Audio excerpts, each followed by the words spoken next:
Buenos días, mis hermanos. Una alegría compartir este tiempo con ustedes. Le habla Esteban Gil de Argentina y muy agradecido por permitirme compartir este tiempo con ustedes y traerles una palabra de parte del Señor en esta mañana.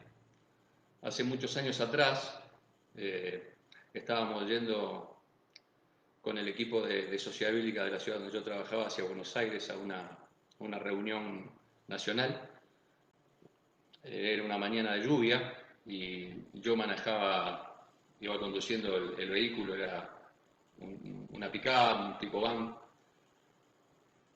y en una curva muy grande, un camión que venía en sentido contrario comenzó a salirse de su carril y empezó a venirse directo hacia nosotros. Así que corrí mi auto lo más que pude a la derecha, pero el camión se siguió abriendo y finalmente toqué con mis ruedas la banquina. Había barro y agua y el vehículo perdió el control, y aunque traté de sostenerlo casi por 100 metros sobre la banquina, hubo un momento que el desnivel entre la ruta y el campo de al lado era muy pronunciado y volcamos y comenzamos a dar vueltas y a dar vueltas en algo que parecía no tener fin. Eh, Al día de hoy todavía recuerdo el ruido del vehículo golpeando y de la chapa y los vidrios estallando. Tengo eso en mis oídos y en mi mente la imagen de verme agarrado al volante, como si yo estuviera quieto y todo el resto estuviera dando vueltas. Y había pasto, tierra, ramas, todo girando, y la sensación de que eso no terminaba nunca más.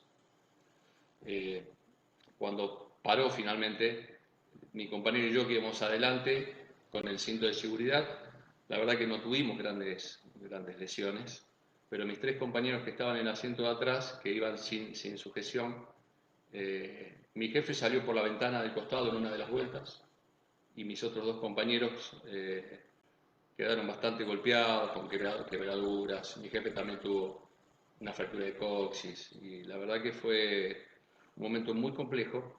Y recuerdo cuando pude salir del auto, el auto quedó con la ventanilla para arriba, la del acompañante, y pude salir y ver, y la verdad que el panorama era de mucha desolación. De alguna manera, este tiempo, estos meses, varias veces me hicieron acordar a ese incidente, porque también nosotros comenzamos el año como le iniciamos nosotros aquella mañana, con un plan de ruta, con un tránsito trazado, con proyectos, con planes, con expectativas, con esperanza de pasar un buen tiempo. Y así arrancamos nosotros el año. Y en un momento determinado se nos vino también un camión encima. Probablemente ustedes, como me pasó a mí, cuando vimos que esto se venía, intentamos hacer algunos ajustes, como en aquel momento yo con el auto, pero finalmente perdimos el control, absolutamente.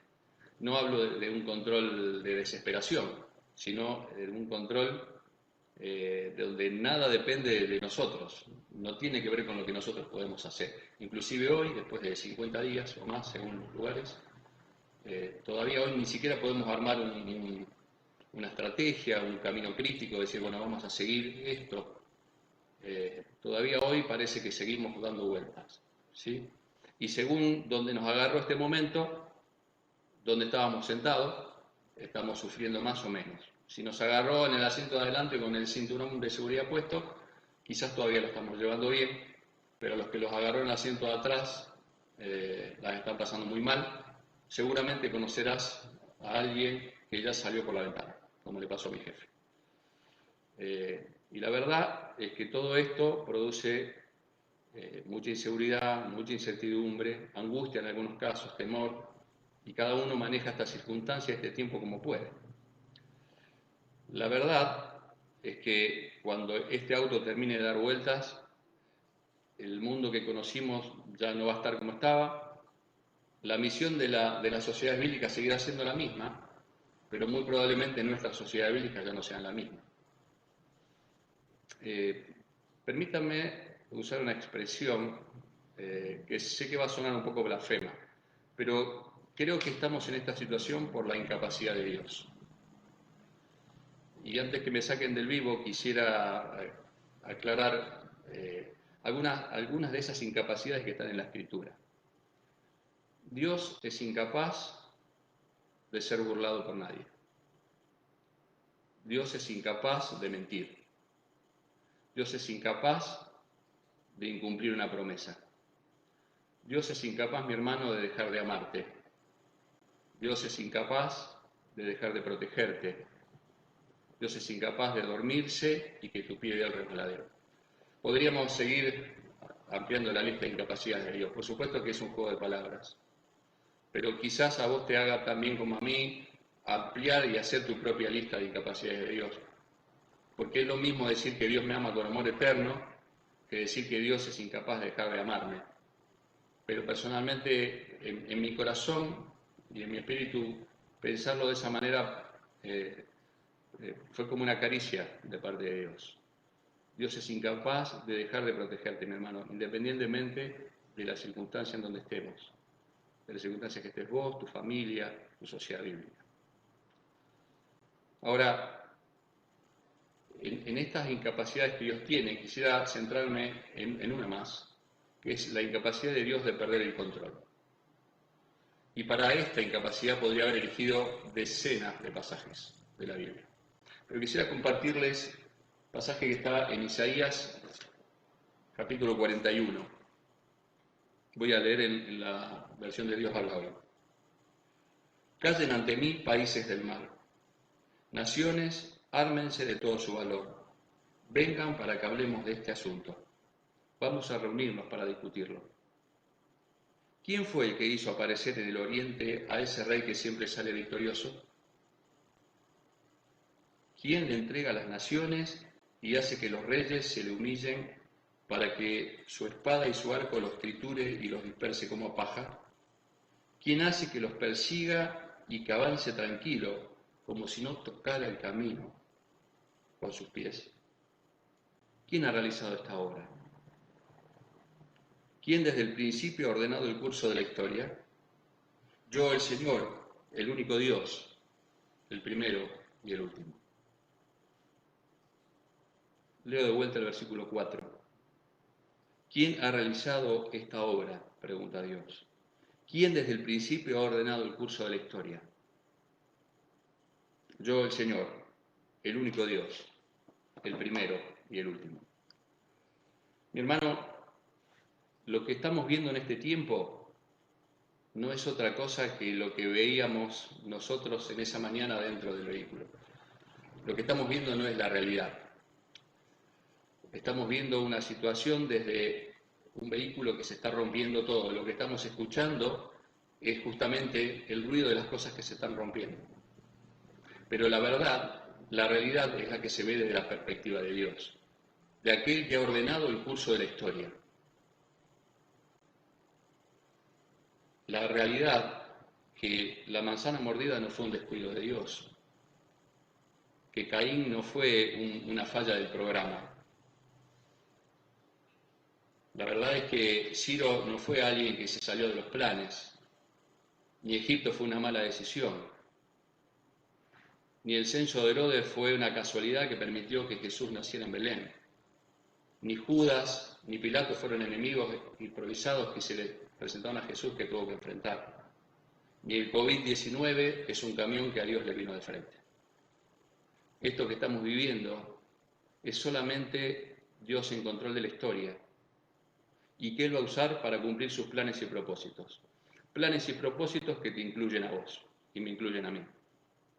Si es verdad que Dios no se equivoca, si es verdad que Dios es el que traza el curso de la historia, en este momento que Dios sabía que iba a suceder esto, te quiere a vos en el lugar donde estás, a mí en el lugar donde estoy. Dios nos puso en este lugar para cumplir un propósito, su propósito, en este momento bendito de la historia. Creo que Dios nos está animando en este tiempo a mirar la historia, este momento que nos toca vivir desde su perspectiva y no desde ese auto que se está rompiendo todo. Y te animo, mi hermano, en nombre de Dios, que mires este tiempo de la historia personal, familiar, ministerial de tu sociedad bíblica desde la perspectiva de Dios. Porque si Dios te puso ahí, estás en el lugar correcto, en el momento correcto de la historia. Y esto es claramente un misterio, porque no tiene que ver con tu capacidad, ni con la mía, con nuestra expertise. En el lugar que yo ocupo hoy hubo gente muchísimo más capacitada que yo. Delfín, por ejemplo, que todos ustedes conocen. Pero para este momento de la historia, Dios me quiso poner a mí aquí y a Delfín en otro lugar. Y a vos en el lugar que ocupás. Si Dios te puso ahí es porque confía en vos, porque te va a utilizar ahí donde estás. Y no tiene que ver con nuestra capacidad. No sé si a vos te ha pasado en este tiempo como a mí, que te preguntaste qué hago acá, o cómo salgo de esta, o como se dice en Argentina, y ahora de qué me disfrazo. Pero la verdad es que no tiene que ver con tu creatividad ni con la mía, con nuestra capacidad. Esto se trata de Dios ordenando el curso de la historia y Él poniéndonos en este lugar. Así que te animo, mi hermano, en nombre del Señor, a buscar su rostro, a escuchar su voz y a ponernos simplemente en sus manos para cumplir con la parte que nos toca en este momento, porque tanto vos como yo estamos en el lugar correcto. Que Dios te bendiga. Espero que en algún momento podamos vernos, algunos pocos conozco.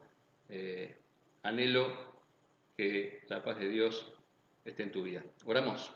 Señor, nuestro buen Dios, en esta mañana te reconocemos como el Señor que ordena la historia, como el único Dios, el primero y el último, como el Rey de Reyes, como el soberano, como aquel que tiene absoluto control de lo que nos pasa en la historia, pero también en nuestra vida particular y personal.